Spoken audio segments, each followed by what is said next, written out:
Welcome everyone to Indie Reads Aloud Radio. This is episode number 1. I'm so excited.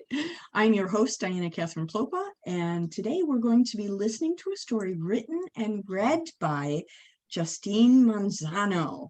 She's coming to us all the way from New York, which is super fun for me because I live in Michigan, and I love meeting new authors who live far away from me. It's my way of traveling without going anywhere. So welcome, Justine. Thank you so much for being here. Thank you for having me.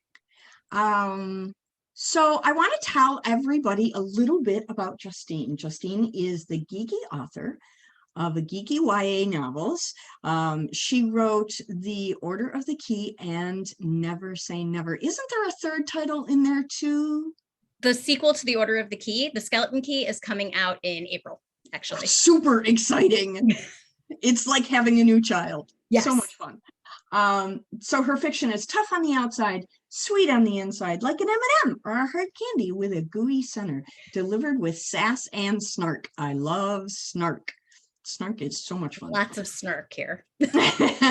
So you're also a freelance editor, and you serve as editor in residence at Right Hive. So much fun to be an artist in residence. I love that. Yes. That's how cool is that? I have delusions of grandeur thinking about one day being a writer in residence at a library. Like, just go sit that would be all day. So much fun, though. And sit behind a plexiglass box and have people watch me writing. It's just so much fun. I don't know. Would you be able to write like that? I'd be a little bit. Doesn't bother me in the least. So Justine lives, as I said, in the Bronx, New York, with her husband, son, and a cacophony of cats. Nice vocabulary, by the way. Thank you. And she can usually be found at her website, which is www.justinemanzano.com. And she's on all the usual social media hangouts and hunts as well. If you're looking for her in these places and you can't find her, she's probably off in a corner reading somewhere, usually fan fiction, but that changes day to day. So don't worry, she'll be back and you'll be able to find her and connect with her frequently. I know you're on Facebook almost as often as I am. So Facebook and Twitter are my biggest ones. I'm always there. People can find you anytime they look for you. Yeah. So super fun. So again, thank you. Welcome. And what story are you going to be reading for us today? I will be reading Never Say Never. It is a young adult romance, contemporary romance. Okay. What was your favorite part about writing this story? This story was, so when I wrote The Order of the Key, it was like this long process where I kept trying to figure it out. And it was very detailed mythology that I was making up and all of this stuff. And for whatever reason, Never Say Never just came out like easy. Like, I love it when that happens. It was like, it wasn't like this crazy research process or anything like that. It just like hatchfully formed in my brain. And then I just wrote it, and it was a lot of fun. One fun little anecdote that I'll give you is I based one of the characters on a close friend of mine who also occasionally beta reads for me, and she read this story and guessed the actions of the main character before she did them, which became one of those things where I was like, I really did. I must have gotten you nailed your character, because you're like, oh, you know what she should do? She should just do this. And then like 2 pages later, she's like, oh, she did this. That's super fun, especially when it comes from a beta reader. You've got them hooked when you can get them anticipating what comes next like that. That's it was exciting. Very fun. That's very fun.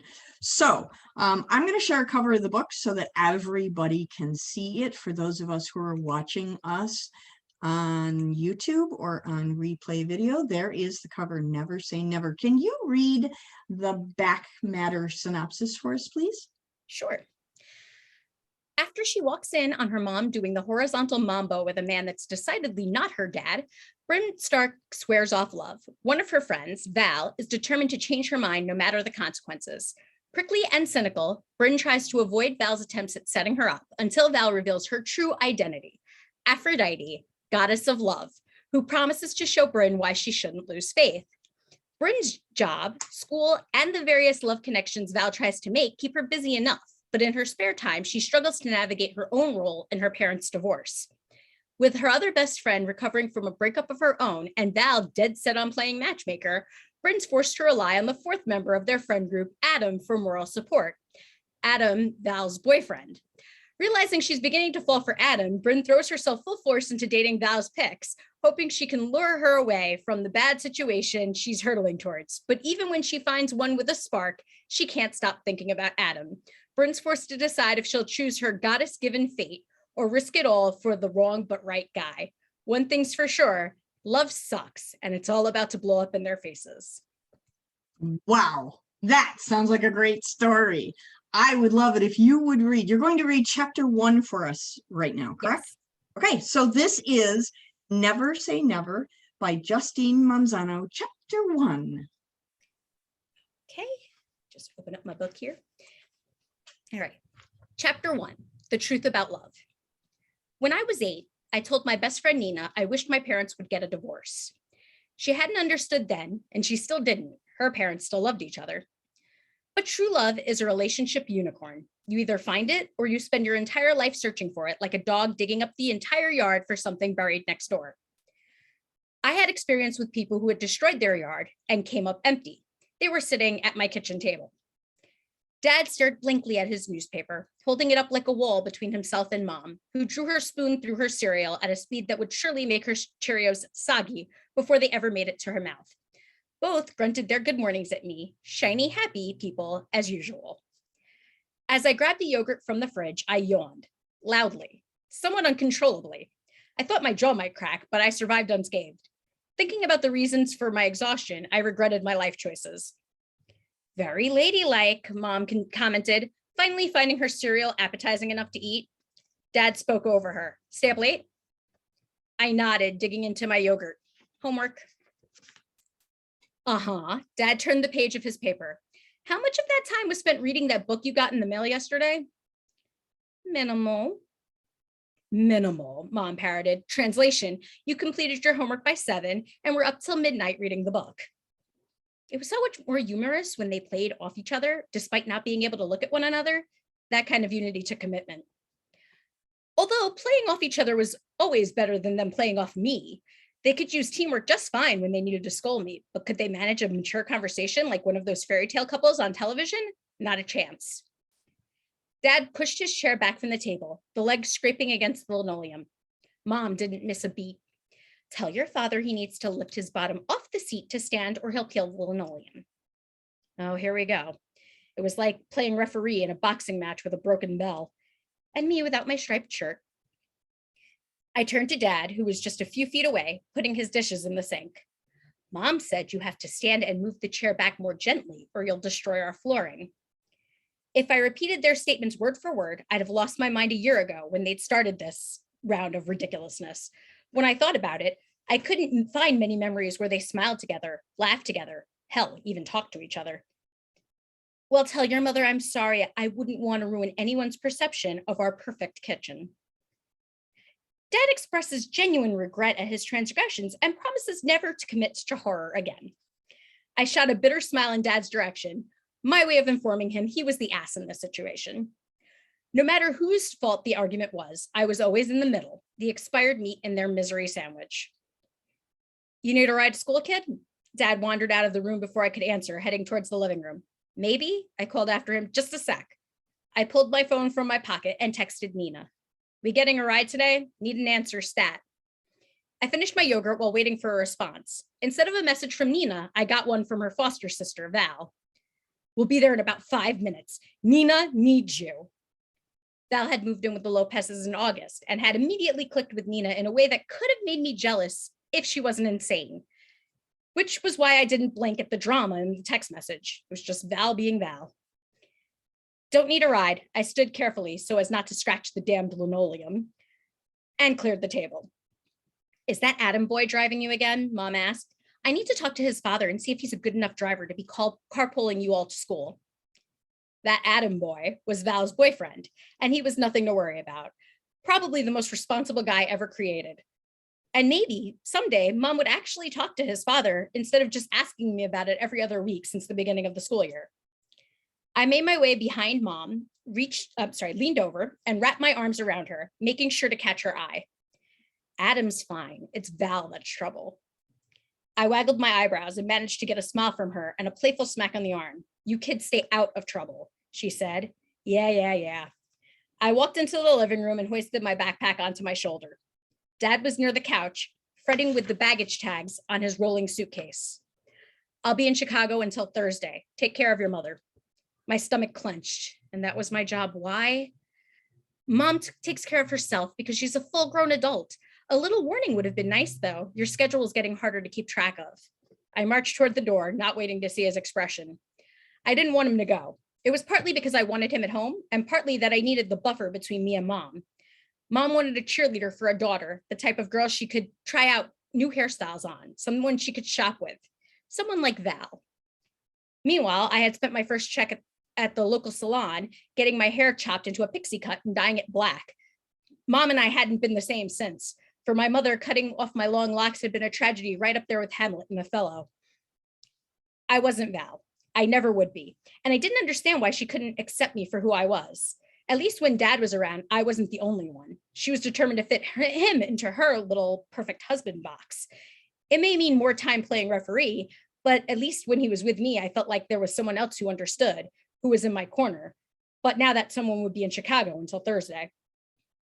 If I could pass them up, don't you think I would? Dad said, his voice sounding small. He wouldn't, not if it meant more time around her. I wish they would just get divorced already, except maybe that wouldn't make things any better. If I wasn't important enough to make him deal with Mom for me, maybe divorce would send Dad even further away. That thought made something in my chest shake. A horn beeped outside. Adam was too polite for a honk. It sounded like he barely brushed the horn.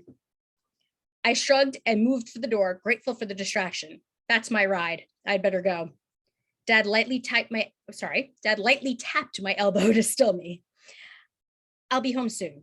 Yeah, I kissed him on the cheek. Have a safe flight. I'll text you when I land. Love you. Love you too. Adam's old blue Honda Civic waited in front of the house. I took off at a gallop down the stairs, past the growing daffodils in our garden, across the front walk, and past my own personal birch tree. The birch tree was one of many in our town and the reason for its name, Birchwood Grove. I slid into the back seat of the car where the fresh scent of roses engulfed me. Val's perfume filled the surrounding air almost everywhere she went. The car was short one person. Where's Reeve? I pulled the door shut behind me. In the rearview mirror, Adam's dark eyes winced. Val, who was facing toward the back seat, looked nauseated, her perfect features twisted. Only then did I notice Nina huddled on her side of the car, her head pressed against the window opposite mine. My heart clenched. Nina, I brushed aside the curtain of Nina's dark, springy curls and peeked at her. She quickly swiped her eyes with the backs of her hands. What happened? For a moment, she just sniffled. Reeve broke up with me, she said. She pushed her hair back from her face. Last night. That dick. My fists clenched at my sides, but I forced the reaction down. It wasn't the first time. It may not be the last, but rather than lash out, I focused on the real problem. What? Why didn't you call me? I scooted closer to the girl who was always there for me and pulled her into my arms. She rested her head on her shoulder. Rested her head on my shoulder. Resting her head on her shoulder would be a trip. She rested her head on my shoulder, glancing up at me with her brown eyes. Nina was dazzlingly beautiful, even when she was just casual. She had golden brown skin, those curls, and Cupid's bow lips. Even when she hid the curls in a bun and didn't bother to wear makeup, she was stunning. Today, however, she looked puffy and reddened. I hadn't seen her this distraught since junior high, when Dad thought we might have to move out of town. I didn't tell anybody until today, her tone edged with defensiveness I recognized. She thought I was accusing her of telling Val before me. Yeah, but why? I ran my fingers through her hair. You decided you'd torture yourself a little before you shared? She pinched my leg, which I may have deserved. No, bitch, I was going to try to act like I didn't care. How's that working out for you? Okay, my anger at Reeve was still in my brain's driver's seat. I needed to calm down. Come on, leave her alone, Val said. Why do you have to be like that? I batted a dismissive hand her way. Val, I think I know how to handle this. You're the one who said she needed me. Val's face scrunched up, her features coming together into a somehow little dainty ball of anger. Well, handle it nicer. Adam laid a hand on her arm. Val. She retreated into her seat. I gave Nina a little squeeze. Did Reeves say what stupidity went through his head this time? This time he means it. He says I'm too difficult. She forced herself to sit up and violently swiped away her tears. I mean, what the fuck is that?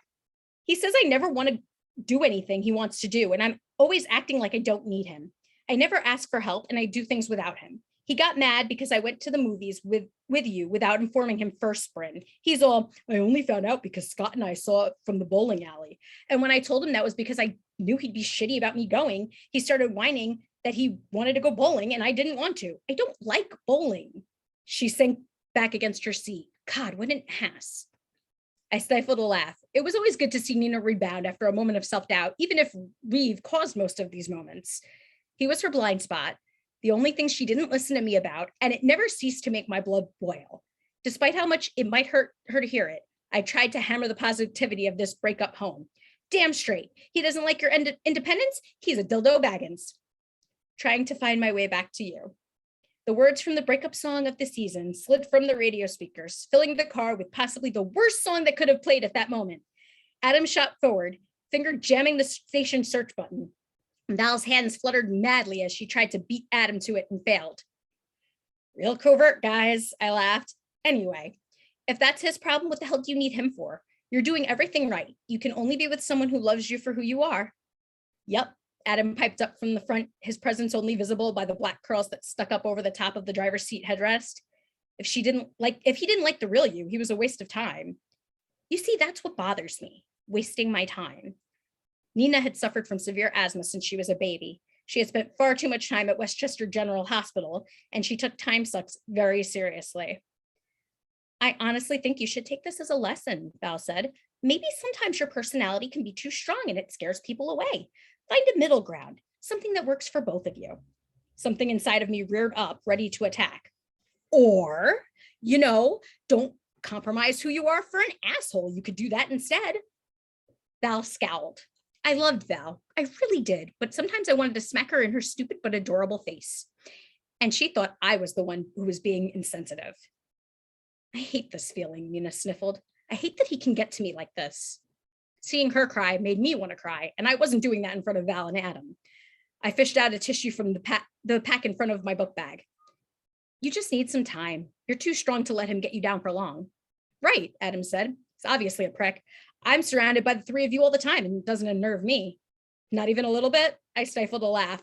Sometimes when Adam was with the three of us, he looked helpless, as though desperate for a life preserver. Yeah, sure, but it has nothing to do with you all being independent. It has more to do with you guys being loud.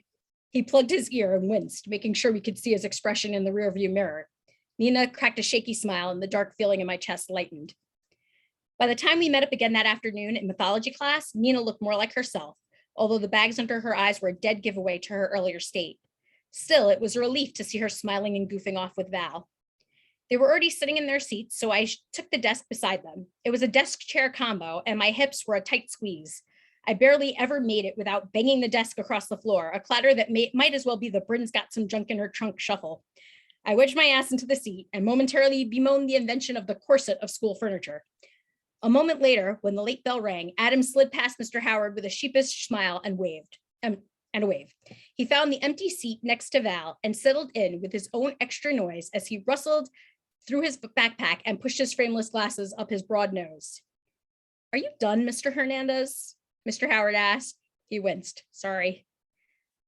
Val squeezed his hand and tossed a sheet of her bouncy blonde curls over her shoulder. Good morning, Mr. Howard called the attention of the class. Slowly, the chatter around the room tapered off. He waited until it was completely silent and our eyes were all on him. There you are. Today, we're going to get started on that group project I promised you. A collective groan rose from the students, myself included.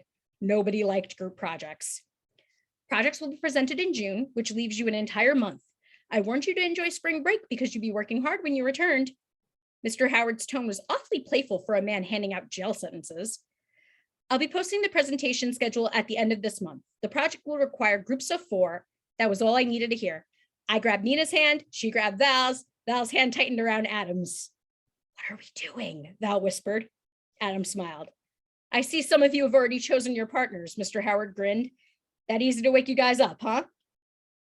Someone tapped my shoulder. Raphael. Raphael was a decent-looking boy in my class who was intensely ordinary, at least to me. Nothing about him stood out. He blended in with the rest of his fellow castmates in the school play and barely managed to maintain a B average. His family had moved over the summer, but they let him stay with a family friend in Birchwood until he finished high school. And though he'd rarely spoken with me before his reappearance, he'd spent every minute since senior year began trying to get me to go out with him. He was awful about it. Bree, drop them and come work with me, he whispered, glancing between me and our group. The assumption that I would drop my best friends to work with him was part of that something off about him. The other part? Brynn, you know I hate being called Bree. I told him a million times, but he didn't seem to care. Only Nina got away with calling me Bree, and that was because she'd been using the nickname since we both learned to talk. But weren't we supposed to hang out? He asked. No, I had never agreed to hang out with him. He'd creeptastically invented that in his own brain.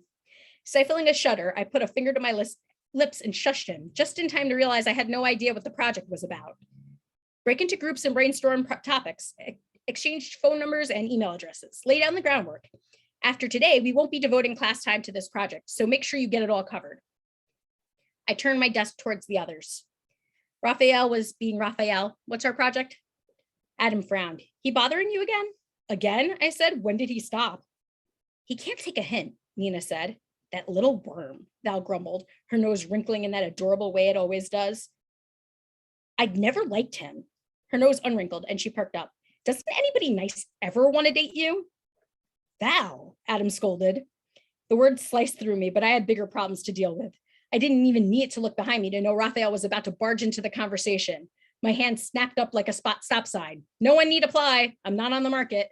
I'm not interested in romance. I'm interested in the project. Val gasped. You're not interested in romance? The project, Val. Can we focus on the project? We're supposed to pick a region of mythology we learned about in class and find a topic we want to study further. We need to come up with the presentation we want to do and get his approval, then present on our assigned day. Adam recapped for me. The Trojan War. We talked about the war itself, and you know the horses? Everybody talks about that horse, but what about the cause? How the war happened, who was involved, how it was really all Eris's fault? Val leaned back in her chair. Greek mythology is my favorite. Who would have guessed that Greek mythology would be Valentina Kokinis's favorite subject? It truly was a shock. We'll read up on it ourselves, then we'll make plans to meet up and decide what we want to do with it this weekend. Adam shrugged. It won't be hard to find time to talk about this. We could do half during the slow shifts at Scooby-Doo, Nina said, referring to the ice cream shop where we all worked. That may be a no-go, Val said. I hear there's someone new starting this week, Greg or something. We're going to have to train him. Craig, Adam said. Sammy's gearing up for the summer rush. We'll manage or we'll meet up after work, I said. We'll play it by ear, deal? We all agreed. Once class ended and we were heading to lunch, I pushed aside my disgust with Val's current behavior. We had to talk. Our previous after-school plans wouldn't mesh well with Nina's new situation, and the last thing I wanted was to remind Nina of the breakup. I looped an arm through Val's and pulled her back to walk with me. Prom dress shopping after school is a no then, huh? I whispered. No way. I don't even know if she's going now. She shook her head, morose, as though missing prom was akin to a death sentence. Why would she go to prom by herself? I tried not to be offended. Offended was my standard state around Val. I'm going to the prom by myself. Well, you're different. She patted my arm. Besides, now you can go with her. But I'd let her mourn a while first. I took a deep breath and reminded myself that whether or not I liked it, Val was Nina's foster sister, and I was stuck with her unless Nina said otherwise. This involved regular mental gymnastics to keep me from throwing the nearest heavy object at her. Between my desire to get away from Val and Nina's insistence on locking herself in her room and listening to depressing music until she felt like herself again, I no longer had plans for the evening. After making Nina swear to call me if she needed me and worrying that she totally wouldn't, I headed home hours before my 9 o'clock curfew. Mom would be surprised. I rarely walked in any earlier than 8:59 p.m. Things in the house were always too tense, and I'd rather avoid it as long as I could. Most days, Nina's parents fed me. Once home, I kicked off my shoes and jogged up the stairs. Mom, I'm home. No response, but a lot of shuffling and movement from upstairs. Had Mom gone to bed early? I hope she wasn't coming down with something. Mom? She didn't respond. Dread hit the bottom of my stomach like a weight, and I swallowed against it. Pushing my fear aside, I approached her room and pressed my ear against the door. What do you want me to do, Chelsea? Sneak out the window? A man's voice. Worse, I knew that voice. Not that there was much chance I wouldn't in a town as small as ours. It was Jesse from the local antique shop. He came in for ice cream at Scooby-Doo once a week as a reward for a particularly hard day of work, like a kid who did well in school. The room belonged to my mom and dad, and Jesse had absolutely no place anywhere near it. I snarled, "Mom, open the door now." The paint made a sticking sound as the door cracked open. A few months ago, Mom and Dad put their war to rest, and the three of us repainted every room in the house. Mom even let me smear some on her nose. That mom was the same mom whose head poked through the crack in the doorway, innocent and youthful. Years of tension disappeared from her face. She regarded me with wide eyes, a hesitant smile hovering on her lips. "Bree, baby, I can explain." I wanted her to explain it all away, but she couldn't. There was only one explanation, and it was ugly and wrong. The darkness that had been biting at my heels since Nina had told me her news flared to life again, and I spoke my next word through teeth gritted hard enough to crack. "No, Mom, you can't. And Jesse, get the hell out of my house. You can use the door, but you should use the window like the weasel you are." I escaped to my sanctuary, even as she called after me. It wasn't until I was alone in my room that it all sank in. It all sank in. I collapsed onto my bed and breathed, and kept forcing myself to breathe until it felt natural again. I wish there was a way to forget the truth. The truth about love was Reeve breaking up with Nina after 2 years of dating, for her being exactly who she'd always been. The truth about love was Dad leaving on business trips and staying away from home as often as he could, desperate to avoid the woman he had married. The truth about love was Mom, after 20 years of marriage, getting caught banging an antique dealer. Nina had been in love. My parents had been in love. Now they all walked around like a vital piece of themselves was missing, like the world had ended when their relationships did. And I was supposed to want that? I was supposed to go looking for pain? The truth about love was it sucked, and I wanted no part of it. And so ends chapter 1 of Never Say Never. Justine, thank you so much for reading. That was so cool. I really enjoyed that. Here is the cover again for those of you watching us on video. Never Say Never by Justine Manzano. The cover now makes sense to me. Thank you very much for reading and including that little piece for us. Again, this has been Indie Reads Aloud with Justine Manzano. So we can find your book on Amazon in both paperback and ebook, correct? Correct. Awesome. Okay, and are you thinking about writing a sequel? I don't think I would continue with these specific characters, but I have considered the idea of maybe putting another Greek god on Earth and playing with it. I haven't fun. really decided yet, though, because I'm still sort of wrapped into that other the other book that I released, The Order of the Key. It's actually a trilogy, so Okay. I'm still working on book 3 of that. Well, I hope you'll come back and read from that series for us at another time. Yeah, I would love to. That would be great. Thank you so much for coming today. I really appreciate you being here. And for anyone who wants to learn more about Justine and her book, Never Say Never, check out the show notes that go along with today's radio podcast.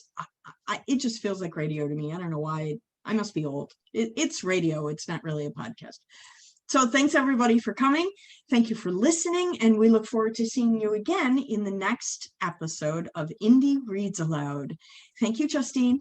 Thank you.